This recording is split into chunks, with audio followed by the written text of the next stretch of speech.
മനുഷ്യൻ പാരമ്പര്യത്തിൻ്റേത് മാത്രമല്ല, സാഹചര്യങ്ങളുടെയും ചുറ്റുപാടുകളുടെയും കൂടെ സൃഷ്ടിയാണ്. വ്യക്തിയുടെ സാഹചര്യങ്ങൾ, സറൗണ്ടിങ്സ്, എൻവയർമെൻറ്റ് നന്നായിട്ട് വ്യക്തിയെ സ്വാധീനിക്കുകയും അവൻ്റെ വളർച്ചയ്ക്ക് കാരണമാവുകയും ചെയ്യും.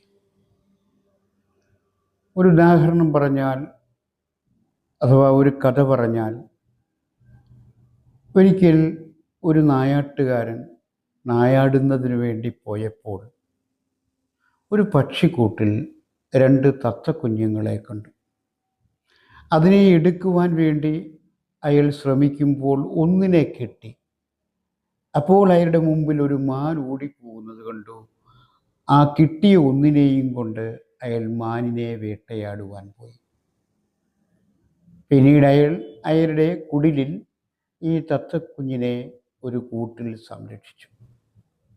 അത് ആ കുടിലിൻ്റെ സാഹചര്യത്തിൽ വളർന്നു. കുറച്ചു കഴിഞ്ഞപ്പോൾ ഒരു സാത്വികനായ മനുഷ്യൻ ആ വഴി വന്നപ്പോൾ ഈ മരത്തിൻ്റെ ശിഖരത്തിൽ മറ്റൊരു 2ാമത്തെ തത്തക്കുഞ്ഞിനെ കണ്ടു.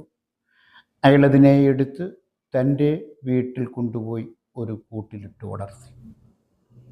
അങ്ങനെ അവൾ വളർന്നുകൊണ്ടിരിക്കുന്ന സാഹചര്യത്തിൽ ഒരു അപരിചിതൻ ആദ്യത്തെ നായാട്ടുകാരൻ്റെ വീട്ടിൽ ചെന്നപ്പോൾ, ആ വീടിൻ്റെ മുറ്റത്ത് ചെന്നപ്പോൾ ആ തത്ത ശത്രു, തകർക്കുക, കൊന്നുകളയുക, ഇല്ലാതാക്കുക, വെടിവയ്ക്കുക ഇത്യാദി വാക്കുകൾ പറയുന്നത് കേട്ട് ആ യാത്രക്കാരന് ഭയം തോന്നി.